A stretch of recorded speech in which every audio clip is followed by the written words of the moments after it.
Hi అండి. మా ఇంట్లో అందరూ ఇష్టంగా తినే ఇడ్లీ పల్చర్ చట్నీ నేను ఎలా చేస్తానో చూపిస్తాను. ఈ పల్చర్ చట్నీ కోసం ముందుగా స్టవ్ ఆన్ చేసి బాణీ పెట్టుకొని 2 టేబుల్ స్పూన్ల ఆయిల్ వేసి ఆయిల్ హీట్ అయిన తర్వాత 10 పచ్చిమిర్చిని 2 గుప్పల పల్లీలను వేసి దోరగా వేపుకోవాలి.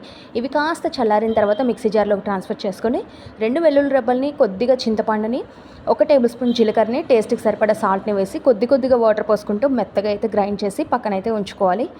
మనం గ్రైండ్ చేసిన దానికి పోపు అయితే పెట్టుకోవాలి కదా, దానికోసం స్టవ్ ఆన్ చేసి మళ్ళీ బాణీలోని 1 టేబుల్ స్పూన్ ఆయిల్ వేసి పోపు దినుసులు అయితే వేసుకొని ఇవి కాస్త దూరగా అయితే వేపుకోవాలి.